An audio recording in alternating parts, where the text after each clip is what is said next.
오늘 이 말씀을 보면은 2절에 야곱이 이제 그 아들들에게 말하기를 애굽에 곡식이 있다 하니 그리로 가서 우리를 위하여 곡식을 사오라.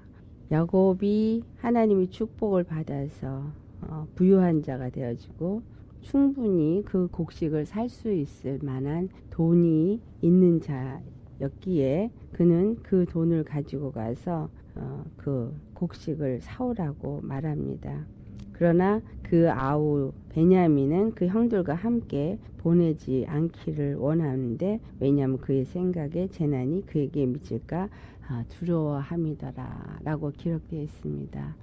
야곱이 하나님의 사람이요 하나님의 축복을 받은 사람이지만 이곳에서 우리가 무엇을 생각해 볼 수 있냐면, 내가 돈이 있을 때 그 기근이 올 때 그 기근을 하나님께로서 온 기근인가, 하나님께서 왜 그 기근을 허락하셨는가 기도하기보다는 애굽에 양식이 있으니 내게 있는 돈으로 가서 그 양식을 사오라고 말하는 그러한 상황이 있을 때 내가 가진 내 능력으로 가서 내 식구들을 살려야 하니까 먹여서 돌봐야 되는 야곱의 입장에서는 그 양식을 구해오라고 말합니다. 그리고 또 베냐민은 또 요셉을 잃었던 게 있기 때문에 두려워해서 그를 보내기를 원치 아니합니다. 이런 것을 볼 때 이 모든 것들이 인간 육적인 생각 속에서 이루어지고 있다라는 것을 우리가 볼 수 있습니다. 그래서 그들이 하나님 안에서 이루어지는 일들을 기도하고 그 땅에 가나안 땅에도 기근이 있었는데 이 가나안 땅의 기근이 무엇으로 말미암는가를 묻기보다는 그들이 그 곡식을 구하기 위해서 그들의 발걸음을 움직였다. 우리 후에 하나님께서 야곱에게 나타나셔서 그 가나안을 떠나서 그 애굽 땅에 들어가기를 두려워하지 말고 가라. 만약에 이 시점에서 야곱이 기도를 하고 하나님께 물었다면 하나님이 아마도 그 모든 것을 가르쳐 주었을 것입니다. 하지만 그는 육적인 생각으로 자기의 돈으로 곡식을 사려고 하였고, 그리고 그 아들도 내어주기를 원치 않았다는 것을 볼 수 있습니다. 결국은 이들이 그곳에 나아갔을 때 이제 요셉을 만나는데, 하나님이 왜 이 기근을 허락하셨을 때 우리가 무엇을 알기를 원하나, 신명기 8장 3절을 보면은 너를 낮추시고 너를 줄이게도 하신다, 그런 말씀이 나와요. 이것이 똑같이 예수님도 마태복음 4장 4절에 같은 말씀을 하시는데, 그 이유는 무엇이냐 하면은 너희가 떡으로만 살 것이 아니요 하나님의 입으로 나오는 모든 말씀으로 살 것이니라. 그래서 우리에게 어떤 기근이 닥쳤을 때 하나님이 우리를 줄이게도 하신다라는 거죠. 그리고 줄이게 되어진 상황을 만났을 때 이 상황을 통해서 우리가 어떻게 되어져요? 낮춰지죠. 왜 우리가 금식을 하는 행위를 하느냐? 금식을 할 때 그 금식은 어떤 일을 이루기 위해서요? 밥을 안 먹으면 육체의 기운이 없고 살 수가 없는 것을 깨닫습니다. 제일 먼저 깨닫는 건 양식을 먹지 못할 때 나는 아무것도 할 수 없다라는 것을 깨닫습니다. 우리가 예수님을 믿는 사람에게 첫 번째 조건은 우리의 생사화복을 주관하시는 분이 우리 여호와 우리 하나님이시다라는 사실을 우리가 염두에 두고 신앙생활을 합니다. 그러면 우리의 생사화복을 주관하는 하나님 앞에서 신앙생활을 하는 사람은 우리에게 기근이 닥쳤을 때 그것을 어떻게 해야 합니까? 하나님 앞에 먼저 그 모든 생사화복을 주관하시는 하나님, 우리를 축복할 수도 있고 우리를 저주할 수도 있고 우리를 가난하게도 할 수 있고 부하게도 할 수 있는 그 하나님 앞에 우리가 먼저 묻고 구하게 됩니다. 그래서 우리가 금식을 할 때, 금식을 하고 나면 어떤 걸 생각하게 돼요? 내가 정말 이 육체는 너무나 보잘것없는 존재라는 것을 깨닫습니다.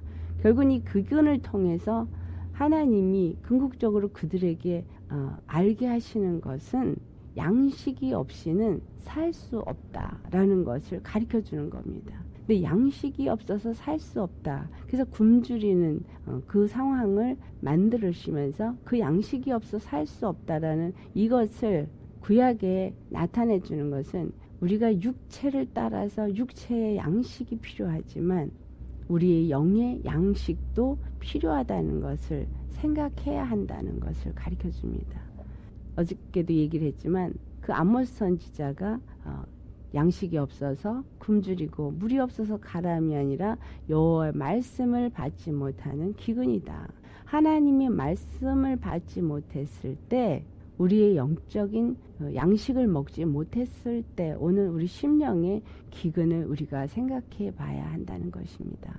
육이 비록 양식을 살 만한 충분한 돈이 있다 할지라도 이때 야곱은 그 돈으로 양식을 살 수 있는 상황이 아니었어요. 왜냐하면 가나안 땅에 양식이 없었고 모든 그 지역에 기근이 임했기 때문에 아무리 돈이 있어도 양식을 살 수가 없었어요. 이런 상황은 우리에게 무엇을 가르쳐 주냐? 돈을 바라고 돈을 위해서 살고 있는 우리들에게 돈으로 할 수 없는 상황에 놓였다 이 말이죠. 왜냐하면 하나님이 땅에 기근을 명하셨을 때 아무리 돈이 있어도 그 돈으로 양식을 살 수 없다. 아무리 염소가 소떼가 많다 하더라도 그들에게 양식이 없으면 다 죽게 되어진다라는 것입니다. 이 육의 양식이 없을 때 우리가 죽게 되어진다라는 것은 또 우리 영의 양식이 없을 때 우리 영이 죽게 되어진다라는 것을 우리에게 가르쳐 주시는 것입니다. 근데 우리가 육의 양식은 두려워하고 염려하면서 영의 양식은 채워지지 않을 때 그것을 심각하게 생각하지 않는 것이 우리 일반적인 인간들입니다. 그래서 예수님께서 말씀하십니다. 너희가 육신의 그 떡으로만 사는 것이 아니라 여호와 입에서 나오는 모든 말씀으로 살 것이니라. 양식이 있고 없고는 산다 죽는다 라는 개념을 우리가 갖게 합니다.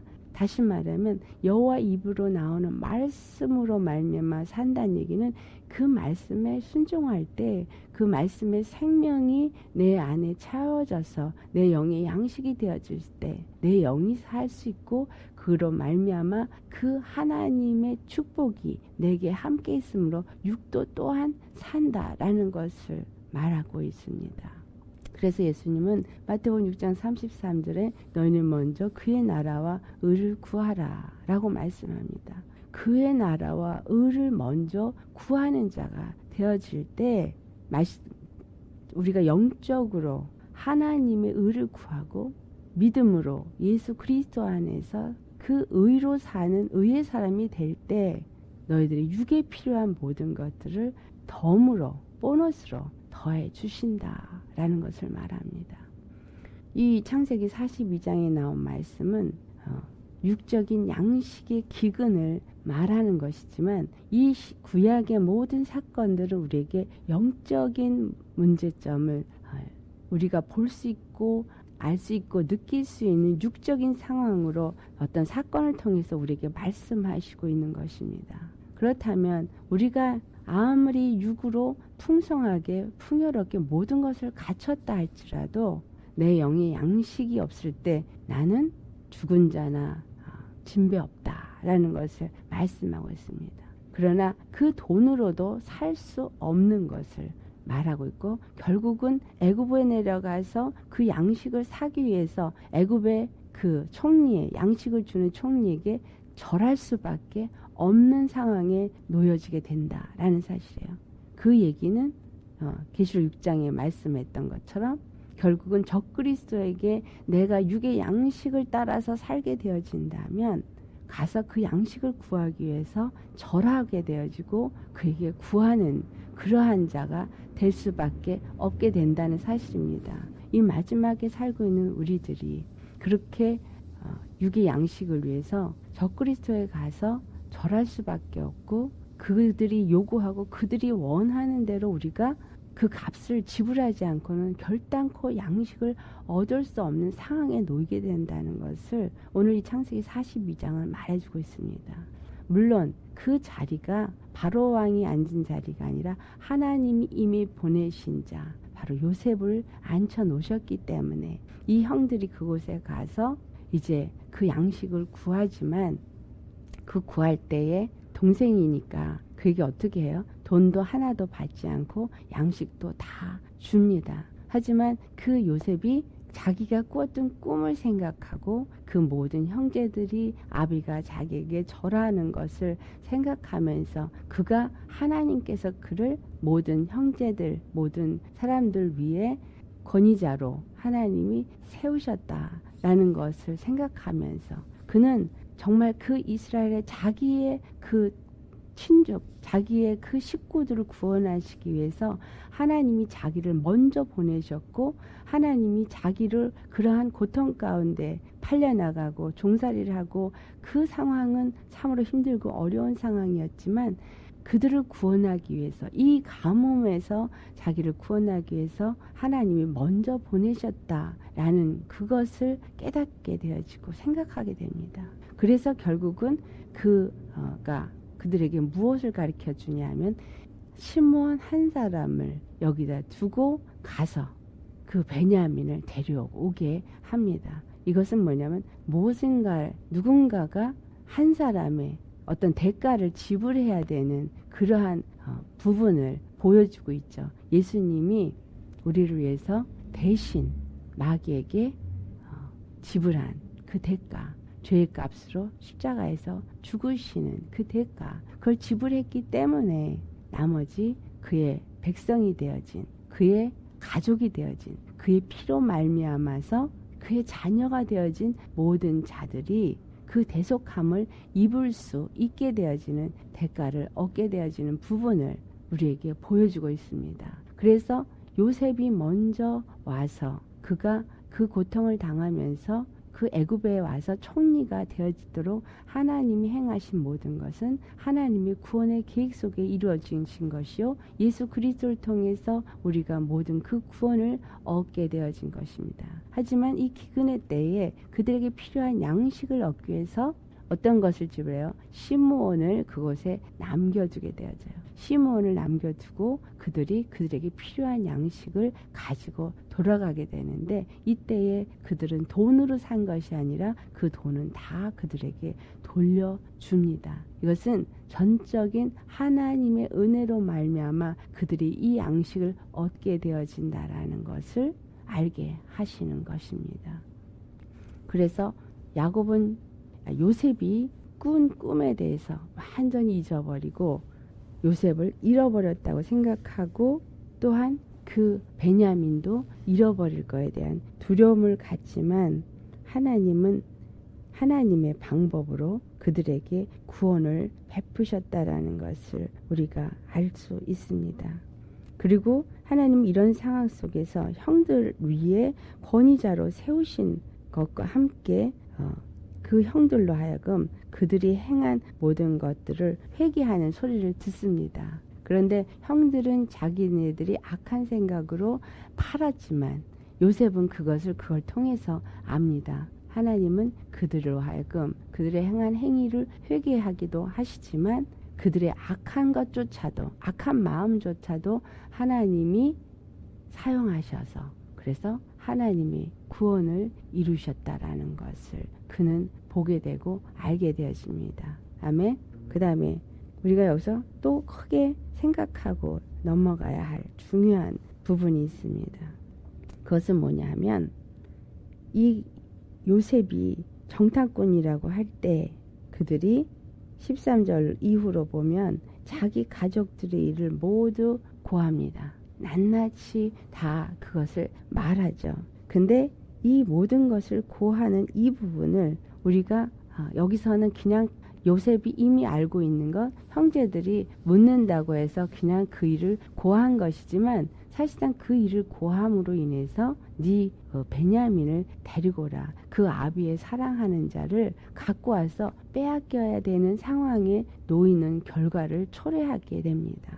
이 말이 우리 왕 열왕기 하를 보면은 20절에 12절로 그 이후를 보면은 바벨론에 있는 브로닥 발라단 왕이 히스기야 왕이 질병에 걸려서 이제 죽게 되었다라는 소리를 듣고 그에게 위문을 보냅니다. 그래서 그 바벨론 왕의 사자가 와서 그를 위문하고 했을 때 이 히스기야 왕이 너무나 자기 그 대국이 자기 같은 사람을 위문을 왔으니까 너무 황공하고 또 감사해서 그가 그 내탄고 왕궁 안에 있는 보물 창고에 있는 것들을 다 보여주고 궁전에 있는 것들을 다 보여줍니다. 그 나라의 귀한 것을 보여주지 않은 것이 없다라고 기록되어 있습니다. 그럴 때 이사야 선지자가 와서 무슨 말을 합니까? 그 사자가 와서 무엇을 봤습니까? 라고 질문해요.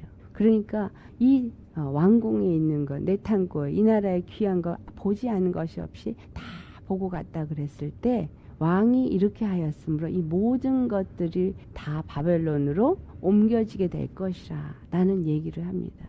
자, 이스라엘이 그 이후에 느부갓네살 왕으로부터 침공을 받아서 다 끌려가고 그 모든 그 성전에 있었던 그릇들과 왕궁의 보물들을 다 빼앗겨 가서 바벨론으로 모두 옮겨가게 되어져요. 그거는 하나의 사건이고 하나의 역사에 일어난 일이지만 오늘날 이 바벨론과 그 왕, 애국과 왕, 그리고 이스라엘 이 부분은 영적으로 세상 임금 마귀와 오늘날 예수 그리스도 안에서 하나님의 백성이 된 우리 이스라엘을 의미한다고 우리는 생각해 보면서 어떤 걸 볼 수 있느냐라는 얘기는 이스라엘이 결국은 그 바벨론으로 끌려가서 그들의 포로가 되어지고 그래서 그곳에서 종살이를 하죠. 여기서도 이 야곱이 이제 애굽에 돌아와서 그들이 또한 400년 종살이를 또 합니다. 이것은 나라가 다르고 어떤 시대적으로는 다르나 결국은 우리가 다시 하나님이 이 하나님의 백성들을 세상 임금들이 지배하는 그 세상 속에 끌려가도록 허락하신다라는 거예요. 왜 그 일을 허락했느냐? 그것을 볼 때 창세기 15장 13절 14절을 볼 때 그들을 왜 하나님께서 그곳에 애굽에 보내시는가? 그럴 때 아모리 족속의 죄악이 아직은 차지 않았기 때문이다. 이런 말을 해요. 아모리 족속은 가나안 족속입니다. 가나안 족속은 어떤 사람을 의미해요?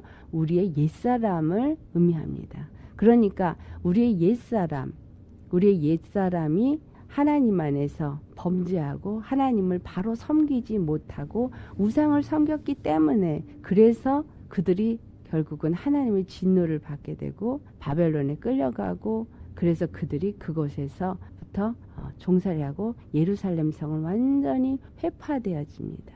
우리가 예수 믿는 자로서 오늘 예수를 믿었다 하나 그러나 영적으로 우리는 많은 예수 믿는 사람들이 바로 이 바벨론에 끌려가고 그들이 가졌던 보화들을 다 빼앗기는 역사들이 있게 되어진다라는 것을 말씀하고 있는 겁니다. 이 마지막 때에 결국은 교회가 무너지고 많은 주의 백성들이 그 세상 임금에게 끌려가서 그들에게 양식을 구하는 그러한 상황에 놓이게 될 것을 말씀하고 있으면서 우리가 이럴 때 어떻게 돼야 되냐? 우리가 그런 양식에 구해야 되는 상황 속에 있고 적그리스도에게 양식을 구하는 상황에 놓인다고 할지라도 우리는 우리 안에 있는 보물을 빼앗기지 않는 아버지께서 우리에게 귀하게 여기시는 그 하나님을 사랑하는 사랑을 하나님의 사랑을 받는 그것을 빼앗기지 않는 자가 되어져야 한다는 사실입니다. 그래서 어떤 권위에 쉽게 우리가 굴복할 수 있고 그 권위에 정말 간도 빼놓을 수 있고 내게 지금 필요한 것은 양식이니까 그 양식을 얻기 위해서 무엇이든지 그에게 내어줄 수 있는 그런 상황이 온다 할지라도 결단코 우리가 내어놓아서는 안 될 것들이 있다라는 것이에요. 그 돼지에게 진주를 던지는 비유를 말씀하시잖아요. 그런데 돼지에게 진주를 던질 때 그 돼지가 진주를 밟아버린다는 얘기를 해요. 이 말은 뭐냐? 우리 안에 우리가 복음을 가졌을 때 이 복음을 전한다고 생각 없이 아무 데서나 막 내가 어떤 비밀을 깨달아서 막 그걸 나누었을 때 그것이 거꾸로 내게 불이익으로 돌아오는 경우가 있게 되어집니다. 저 같은 경우도 전에 말씀의 깨달음이 있어서 정말 영적인 깨달음이 너무 귀하고 너무나 좋아서 그것을 다른 사람에게 이야기했던 적이 있어요. 그랬는데 정말 나는 이해가 됐고 나는 너무나 좋아서 얘기했지만 그 듣는 사람은 그거를 이해되지 않고 그것을 받아들일 수 없을 때 그것이 거꾸로 나를 물어뜯는, 결국 나한테 불이익을 당하게 하는 그런 요인이 되더라. 그러한 것을 경험했던 적이 있습니다. 이와 같이 우리가 하나님 안에서 내가 복음의 비밀을 가졌다 할지라도 내가 정말 하나님의 정말 그 귀한 보석들을 내 안에 많이 갖고 있게 되어질 때 그 보석은 아무에게나 열어서 보여주고 알게 하고 그래서 빼앗기는 일이 없어야 된다라는 것입니다. 그게 히스기야 왕이 한 행위를 통해서 우리에게 주시는 교훈이지만 이곳에서 또한 이 형들이 낱낱이 자기의 상황을 다 고함으로 말미암아 베냐민을 데려오지 않으면 안 되는 상황에 처하게 되어진 것입니다. 그래서 오늘은 여기서 정말 크게 우리가 세 가지 기억하는 것은 우리가 어떤 기근을 만났을 때 하나님께서 이 기근은 우리를 낮추시고 우리가 믿음으로 살 것인지 우리 믿음을 보시기 위해서 우리에게 허락되어진다. 그럴 때 우리는 하나님 앞에 말씀을 붙잡고 하나님한테 믿음으로 기도하며 나아갈 때 그 모든 걸 통해서 하나님이 무엇을 우리에게 주고자 원하시는가 그것을 먼저 발견해야 된다. 그래서 내 의나 내 방법, 내가 가진 것으로 무엇을 하려고 하면 안 된다. 두 번째는 내가 아무리 돈이 있고 아무리 모든 걸 할 수 있는 이 세상에서 중요하게 여기는 세상의 육체에 필요한 것을 다 가지고 있다 할지라도 하나님이 그 기근을 허락하실 때 그것은 다 무용지물이다라는 사실입니다. 그래서 하나님의 말씀으로 사는 자가 되어야 한다. 그리고 두 번째, 하나님은 하나님의 구원을 그러한 기근이 올다 할지라도 반드시 그 기근 가운데서 하나님의 백성, 믿는 자들을 구원하시기 위해서 먼저 보내신 자가 있고 그를 통해서 일하신다라는 것. 그래서 우리가 또 그러한 하나님의 말씀을 믿는 자가 되어졌을 때 어떠한 세상의 권위 앞에 나아간다 할지라도 그 권위 앞에서 내 보물을 빼앗기는 그러한 자가 되지 말아야 한다라는 것입니다. 그래서 이 모든 것들은 우리에게 우리가 어떠한 믿음을 가지고 이 시대를 살아야 할지를 우리에게 말씀하고 있습니다. 그래서 결국 나에게 어떠한 불이익을 준다 할지라도 그 불이익을 행하는 자들을 통해서 나에게 악을 행하는 자들을 통해서도 하나님은 하나님의 일을 이루신다라는 것. 그래서 우리가 그런 사람들을 보고 미워하고 원망하는 자가 아니라 하나님이 그들을 통해서 이렇게 하시는 일이 도대체 무엇을 위해서 일하시는가, 어떤 구원의 일을 이루시기 위해서 이 일을 허락하시는가를 우리가 생각할 수 있는 자가 되어야 할 것입니다. 아멘. 그래서 모든 것들은 우리가 볼 때 하나님의 주권 안에서 이 모든 일들이 허락되어지고 있고 그 안에서 우리는 믿음으로 나아가고 하나님의 말씀을 붙잡고 나아가는 자가 되어야 한다는 것을 우리에게 말씀으로 주시고 있습니다. 이 말씀을 통해서 우리 또 다시 한번 하나님 앞에 기억되신 대로 생각나신 대로 기도하시겠습니다.